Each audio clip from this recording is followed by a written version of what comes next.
ಮುಂಚೆ ನಮ್ಮ ರಾಘವೇಂದ್ರ ಅವರಿಗೆ ಮಾತಾಡಿ ಅಂತ ಹೇಳಿದಾಗ ಅವರು ಮಾತಾಡಲ್ಲ ಅಂತ ಹೇಳಿದ್ದು ಯಾಕೆ ಅಂತ ನನಗೆ ಚೆನ್ನಾಗಿ ಗೊತ್ತಿದೆ. ಅವ್ರಿಗೂ ನನ್ನ ಅವ್ರ ಭಾವನೆಗಳು ನನ್ನ ಭಾವನೆಗಳು ಒಂದೇ ಆಗಿದೆ. ಮಾತಾಡೋದಕ್ಕೆ ಕಷ್ಟ ಆಗುತ್ತೆ. ಕಾರಣ ಎರಡು. ಒಂದು, ಎಮೋಷನ್ಸು ಜಾಸ್ತಿ ಇದೆ ನಮ್ಮಲ್ಲಿ.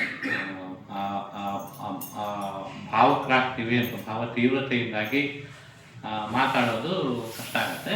ಯಾಕೆಂದರೆ ಕೆಲವು ಸಲ ಬಹಳಷ್ಟು ಸಲ ಆ ಥರ ತೀವ್ರ ಭಾವನೆಗಳಿದ್ದಾಗ ಮಾತುಗಳು ಅದನ್ನು ವ್ಯಕ್ತಪಡಿಸೋದಕ್ಕೆ ಶಕ್ತಿ ಸಾಲಲ್ವೇನೋ ಅನ್ನೋಷ್ಟು ಬಡವಾಗುತ್ತೆ. ಸೊ ಹಾಗಾಗಿ ಇದು ಒಂದು ಕಾರಣ. ಎರಡನೇ ಕಾರಣ, ದೊಡ್ಡ ಪರ್ವತ ಹೇಗಿದೆ ಅಂತಂದರೆ ಅದ್ರ ಬುಡದಲ್ಲಿದ್ದವ್ರಿಗೆ ಗೊತ್ತಾಗೋದಿಲ್ಲ. ಆ ಎತ್ತರನ ನೋಡಬೇಕು, ಅನುಭವಿಸ್ಬೇಕು ಅಂತಂದರೆ ಅದರಿಂದ ಸ್ವಲ್ಪ ದೂರ ನಿಂತೆ ನೋಡಬೇಕು. ನಾನು ರಾಘವೇಂದ್ರ ಅವರೆಲ್ಲ ಬೆಟ್ಟದ ಬುಡದಲ್ಲೇ, ಬೆಟ್ಟದ ನೆರಳಲ್ಲೇ ಇದ್ದವರು. ಸೊ ಹಾಗಾಗಿ ಬೆಟ್ಟದ ಬಗ್ಗೆ, ಬೆಟ್ಟದ ಒಳಗಿಂದಲೇ ಮಾತಾಡೋದು ಕಷ್ಟ ಆಗುತ್ತೆ. ಅದು ಪೂರ್ತಿ ಚಿತ್ರನೂ ಕೊಡೋದಿಲ್ಲ. ಯಾಕಂದರೆ ನಾವು ನೋಡೋ ದೃಷ್ಟಿನಲ್ಲಿ ಆ ಎತ್ತರ ನಮ್ಮ ಅಳತೆಯನ್ನ ಮೀರಿರುತ್ತೆ. ಸೊ ಆ ಎರಡು ದೃಷ್ಟಿಯಿಂದನೂ ಮಾತಾಡೋದಕ್ಕೆ ಕಷ್ಟ ಆಗುತ್ತೆ. ಆದ್ರೂ ಎರಡು ಮಾತುಗಳನ್ನು ಹೇಳ್ತೀನಿ ಕರೆದಿರೋದ್ರಿಂದ ಸಭೆಯ ಒಂದು ಗೌರವಕ್ಕೋಸ್ಕರ. ಎಲ್ಲರೂ ಹೇಳ್ತಿದ್ರು, ಕಠೋರವಾಗಿದ್ರು, ನಮ್ಗೇನು ಮಾಡಬೇಕು ಅಂತ ಹೇಳಿದ್ರು, ಹೀಗೆ ಮಾಡಬೇಡಿ ಅಂತ ಹೇಳ್ತಿದ್ರು, ಮುಂದೆ ಏನು ಮಾಡಬೇಕು ಅಂತಂದು ಡೈರೆಕ್ಷನ್ಸ್ ಕೊಟ್ಟರು ಅಂತ ಭಾಳಷ್ಟು ಜನ ಭಾಳಷ್ಟು ಕಡೆಯಿಂದ ಹೇಳಿದ್ದಾರೆ. ಆದರೆ ನಾವು ನೋಡ್ದಂಗೆ ನಮಗೆ ನಾನು ಸ್ಪೆಸಿಫಿಕಲಿ ಯಾವುದೇ ಥರದ ಇನ್ಸ್ಟ್ರಕ್ಷನ್ನು ಕೊಡಲಿಲ್ಲ. ನೀವು ಹಿಂಗೆ ಮಾಡಬೇಕು, ಹಿಂಗೆ ಮಾಡಬೇಡ ಅಂತಾಗಲಿ, ಅಥವಾ ಇದು ತಪ್ಪು ಇದು ಸರಿ ಅಂತಾಗಲಿ ಯಾವತ್ತೂ ಎಕ್ಸ್ಪ್ಲಿಸಿಟ್ ಆಗಿ ಮಾತುಗಳಿಂದ ಅವೇನು ಹೇಳೇ ಇಲ್ಲ. ಇದುವರೆಗೆ ಒಂದೇ ಒಂದು ದರ್ಶನವೂ ಒಂದೇ ಒಂದು ಹೇಳ್ತೀನಿ. ಆದರೆ ಅವರ ಇದ್ದ ಥರದಿಂದ, ಅವರ ನಡವಳಿಕೆಯಿಂದ, ಅವರು ಯಾವುದನ್ನ ಗೌರವಿಸ್ತಿದ್ರು, ಯಾವ ಮೌಲ್ಯಗಳನ್ನು ಫಾಲೋ ಮಾಡ್ತಿದ್ರು, ಅದನ್ನು ನಾವು ನೋಡೇ ತಿಳ್ಕೊಳ್ತಾ ಇದ್ವಿ. ಅಂದರೆ ಹೇಳೋದ್ರ ಮೂಲಕ ಅಲ್ಲದೆ ನಮಗೆ, ಅಥವಾ ಕೇಳೋದ್ರಿಂದಾಗಲಿ, ಕೇಳಿದ್ದಕ್ಕಿಂತ ನಾವು ನೋಡಿದ್ದೇ ಜಾಸ್ತಿ ಇತ್ತು. ಹಾಗಾಗಿ ಅವರ ವ್ಯಕ್ತಿತ್ವನ, ಅದರ ಸಾಹನ ಕೊಂಚವಾದರೂ ನಾವು ಅಳವಡಿಸ್ಕೊಳ್ಳೋದಕ್ಕೆ ಅದು ಸಾಧ್ಯ ಆಯಿತು. ನಾವು ಬೇರೆ ಬೇರೆ ಘಟ್ಟದಲ್ಲಿದ್ದಾಗಲೂ ಈಗ 20ರಿಂದ 25-30 ವರ್ಷದಲ್ಲಿದ್ದಾಗಲೂ ಯಾರಾದ್ರೂ ನಮ್ಗೆ ಹಿಂಗೆ ಮಾಡು ಅಂತ ಹೇಳಿದ್ರೆ ಅದಕ್ಕೆ ಉಲ್ಟಾ ಹೊಡೆಯುವಂಥ ಒಂದು ಉಮೇದು ಇರುತ್ತೆ. ಸೊ ಆ ಘಟ್ಟದಲ್ಲೂ ನಮ್ಗೆ ಅವ್ರೇನು ಹೇಳಲೇ ಇಲ್ಲ. ಯಾಕಂತಂದ್ರೆ ನಾವು ಬರೀ ಅವ್ರನ್ನ ನೋಡಿ ಕಲ್ತಿದ್ದೇನೆ ಎಲ್ಲಾದ್ರೂ. ಮತ್ತೆ ಇನ್ನೊಂದು, ಒಂದೇ ಒಂದ್ಸಲಿ ಅವರು ಬೈದಿದ್ದು ನನಗೆ, ಇದುವರೆಗೆ ಇಷ್ಟು ವರ್ಷದಲ್ಲಿ ನಾನು ಬೈದಿದ್ದವ್ರು ಒಂದೇ ಒಂದ್ಸಲಿ. ನಮ್ಮ ಹಳ್ಳಿನಲ್ಲಿ ನಮ್ಮ ಜಮೀನನ್ನ ಒಬ್ರು ನೋಡ್ಕೊಳ್ತಾ ಇದ್ರು. ಜಮೀನು ಇದ್ದಿದ್ದನ್ನ ಪೂರ್ತಿ ಅವ್ರಿಗೇನೆ ₹1 ಇಲ್ದಲೆ ನಮ್ಮ ತಂದೆ ಮತ್ತು ನಮ್ಮ ದೊಡ್ಡಪ್ಪ ಚಿಕ್ಕಪ್ಪ ಎಲ್ಲ ಸೇರಿ ಅವ್ರಿಗೆ ಕೊಟ್ಬಿಟ್ರು. ಆದ್ರೂ ಆ ವ್ಯಕ್ತಿ ಒಂದು ಗೌರವಕ್ಕೋಸ್ಕರ ಅವಾಗ ಒಂದು ಸ್ವಲ್ಪ ರಾಗಿನೋ ಸ್ವಲ್ಪ ಅಕ್ಕಿನೋ ಮನೆಗೆ ತಂದು ಕೊಡೋರು. ಸೊ ಅವರ ನೋಡ್ಕೊಂಡಿದ್ದ ವ್ಯಕ್ತಿಯ ಮಗ ಒಂದು ದಿವಸ ಒಂದು ಲೆಟರ್ ಬರೆದಿದ್ರು ನಮ್ಮ ತಂದೆಗೆ. ಆ ಲೆಟರಲ್ಲಿ ಬರೆದಿದ್ದು 3 ಸಾಲ 4 ಸಾಲ ಇತ್ತು. ಅದರೊಳಗೆ ಸಾಕಷ್ಟು ತಪ್ಪುಗಳಿತ್ತು. ಅಂದರೆ ವ್ಯಾಕರಣದಾಗಲಿ ಕಾಗಣಿತದಾಗಲಿ ತಪ್ಪುಗಳಿತ್ತು.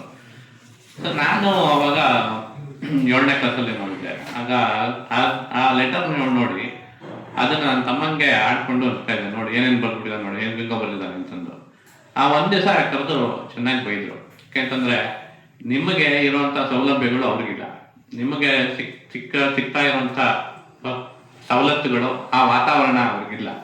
ಅಂಥ ವಾತಾವರಣದಲ್ಲೂ ಅವ್ನು ಕಲಿತು ಬರೆದಿದ್ದಾನೆ ಅಂತಂತಂದರೆ ಅದನ್ನು ಗಮನಿಸ್ಬೇಕು. ಹೊರಗಡೆ ಏನು ಬಂದಿದೆಯೋ ಔಟ್ಪುಟ್ ಮಾತ್ರ ನೋಡೋದಲ್ಲ ನೀವು, ಅದ್ರ ಹಿಂಗಡೆ ಇರೋ ಶ್ರಮನ, ಅದ್ರ ಹಿಂಗಡೆ ಇರೋ ಕಷ್ಟನ ನೋಡಬೇಕು.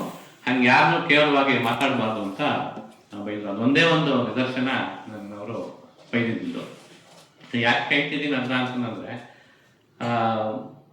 ನಾವೇನಾಗಿದ್ದೀವೋ ಅದು ಅವರಿಂದಾನೇ ಆಗಿರೋದು. ಅಂದರೆ ನಾವು ಏನಾಗಬೇಕು ಅಂತಿದ್ವಿ ಅಂತ ನಾವೇ ಡಿಸೈಡ್ ಮಾಡ್ತೀವಿ ಅಂತ ಹೇಳಿದ್ರು ಅದಕ್ಕೆ ಮೂಲ ಪ್ರೇರಣೆ ಆಗಿದ್ದವರು, ಅದಕ್ಕೊಂದು ದಾರಿ ತೋರಿಸಿದವರು, ಆ ನಿರ್ಧಾರ ತಗೊಳ್ಳೋದಕ್ಕೆ ಬೇಕಾಗಿರುವಂಥ ಶಕ್ತಿನ ಹೇಳ್ದಲೇ ತುಂಬಿದವರು ನಮ್ಮ ತಂದೆಯವರು. ಸೊ ಆ ಗುಣನ ಸಾಕಷ್ಟು ಅಭ್ಯಾಸ ಮಾಡಿ ಬೆಳೆಸ್ಕೊಳ್ಳೋಕೆ ಪ್ರಯತ್ನ ಪಟ್ಕೊಂಡು ಎಷ್ಟು ಕಷ್ಟ ಅಂತಂದು ನಾವು ನಮ್ಮ ಮಗನ ಬೆಳೆಸ್ಬೇಕಾದ್ರೆ ಗೊತ್ತಾಗ್ತಾ ಇದೆ.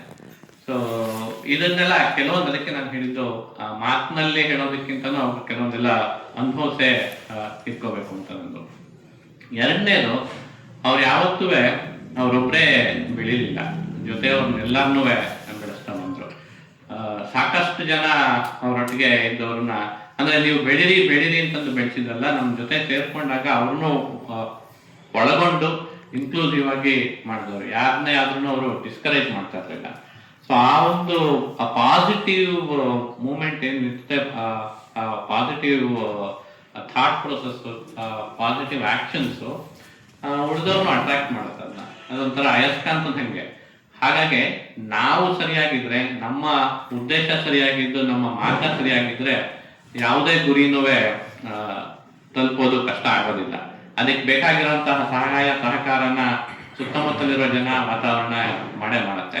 ಹಾಗಾಗಿ ಒಂದು ಸಿನಿಕತನ ಬಿಟ್ಟು ಇವ್ರು ಸರಿ ಇಲ್ಲ, ಅವ್ರು ಸರಿ ಇಲ್ಲ, ಈಗಿನ ಜನರೇಷನ್ ಸರಿ ಇಲ್ಲ, ಈಗ ಯಾರು ಬೆಲೆ ಕೊಡೋದಿಲ್ಲ ಅನ್ನೋದನ್ನ ಈ ಇಡೀ ಜಗತ್ತನ್ನ ನಾವೇನು ತಿದ್ದಕ್ಕೆ ಸಾಧ್ಯ ಇಲ್ಲ. ಆದ್ರೆ ನಮ್ಮನ್ನ ನಾವು ತಿದ್ಕೋಬಹುದು, ನಾವು ಸರಿಯಾಗಿ ಇರ್ಬೋದು. ಸೊ ಅಟ್ಲೀಸ್ಟ್ ಪ್ರತಿಯೊಬ್ರು ಅವ್ರನ್ನವರು ತಿದ್ಕೊಂಡ್ರೆ ಇಡೀ ಸಮಾಜನೇ ಉದ್ಧಾರ ಆಗತ್ತೆ ಅನ್ನೋದನ್ನ, ಅಥವಾ ಒಂದು ಧನಾತ್ಮಕವಾಗಿ ಮುಂದುವರಿಯುತ್ತೆ ಅನ್ನೋ ಪಾಸಿಬಿಲಿಟಿನ ತೋರಿಸ್ಕೊಟ್ಟಿದ್ದಾರೆ. ಸೊ ನಾವು ಅದನ್ನ ಅಳವಡಿಸ್ಕೊಂಡು ನಮ್ಮಿಂದ ಇನ್ನೊಬ್ಬರಿಗೆ ಸಾಧ್ಯ ಆದಷ್ಟು ಉಪಕಾರ ಮಾಡಿ, ಯಾರಿಗೂ ಅದರಿಂದ ತೊಂದರೆ ಆಗದೇ ಇರೋ ಹಂಗೆ ನಡ್ಕೊಂಡು ಹೋದ್ರೆ ಅವರ ಧ್ಯೇಯಕ್ಕೆ ನಾವು ಬೆಲೆ ಕೊಟ್ಟಂಗೆ ಆಗತ್ತೆ ಅಂತ ನಂಬಿ ಅದನ್ನ ಪಾಲಿಸ್ಕೊಂಡು ಬರ್ತಾ ಇದ್ದೀನಿ. ಸೊ ಇದಕ್ಕೆ ಸಾಕಷ್ಟು ಸಹಕಾರ, ಅಂದ್ರೆ ನನಗೆ ಆ ಥರ ಕಷ್ಟ ಅನ್ನೋಂಥದ್ದಕ್ಕೆ ಅವಕಾಶನೇ ಕೊಡೋದೇ ಇರುವಂಥ ವಾತಾವರಣ, ಶಕ್ತಿ ಇದೆಲ್ಲ ನಮ್ಮ ಕುಟುಂಬದವರು ಪ್ಲಸ್ ನಮ್ಮ ತಂದೆಯ ಒಡನಾಡಿಗಳು ಕೊಟ್ಟಿದ್ದಾರೆ. ಈಗ ಪತ್ರಿಕೆ ಮುಂದುವರಿಯೋದಕ್ಕೂ ತುಂಬಾ ವರ್ಷದಿಂದ ಮಾಡಿರುವಂತ ರಾಘವೇಶ್ವರ ಇದ್ದಾರೆ, ಮತ್ತೆ ಲಕ್ಷ್ಮೀಶ್ ಅಂತ ಅವರ ವೃದ್ಧಿಗಾರರು ಇದ್ದಾರೆ, ಬೇರೆ ಬೇರೆ ಕಡೆ. ಸೊ ಏನೋ ಆಗ್ತದೆ ಅಂದ್ರೆ ನಡೀತಿರೋದು ಅಷ್ಟೇ ನಮ್ಮ ತಂದೆ ಹೆಸರಿನ ಶಕ್ತಿ ಮೇಲೆನೆ. ಅವರು ಇದುವರೆಗೆ ಮಾಡಿರೋ ಕೆಲಸದಿಂದ, ಅವರು ಉಳಿದವ್ರಿಗೆ ಮಾಡಿರುವಂತ ಸಹಾಯದಿಂದನೇ ನಡೀತಾ ಇದೆ. ಇದೊಂದು ನಿಮಿತ್ತ ಮಾತ್ರ ಸಂಪಾದಕ ಅಂತ ಇದೇನೆ ಬರ್ತವೆ. ಈಗಲೂ ಕೋಲಾರ ಪತ್ರಿಕೆ ನಡೀತಾ ಇರೋದು ಪ್ರಹ್ಲಾದ ಅವರ ಹೆಸರಿಂದಾನೆ. ಸೊ ಈ ಒಂದು ಸಮಾರಂಭ ಆಯೋಜನೆ ಮಾಡಿ ಅವರನ್ನ ನೆನಪಿಸ್ಕೊಂಡು ಒಂದು ಗೌರವ ಸಲ್ಲಿಸ್ತಾ ಇರೋ ಪತ್ರಕರ್ತ ಸಂಘಕ್ಕೆ ಹಾಗೂ ಈ ಒಂದು ವೇದಿಕೆಯಲ್ಲಿ ಮಾತಾಡೋದಕ್ಕೆ ಅವಕಾಶ ಮಾಡಿಕೊಟ್ಟಂತ ಸಂಘಕ್ಕೆ ಮತ್ತು ಪದಾಧಿಕಾರಿಗಳಿಗೆ ಧನ್ಯವಾದಗಳನ್ನು ತಿಳಿಸಿ ಎಲ್ರಿಗೂ ಮತ್ತೊಮ್ಮೆ ನಮಸ್ಕಾರ.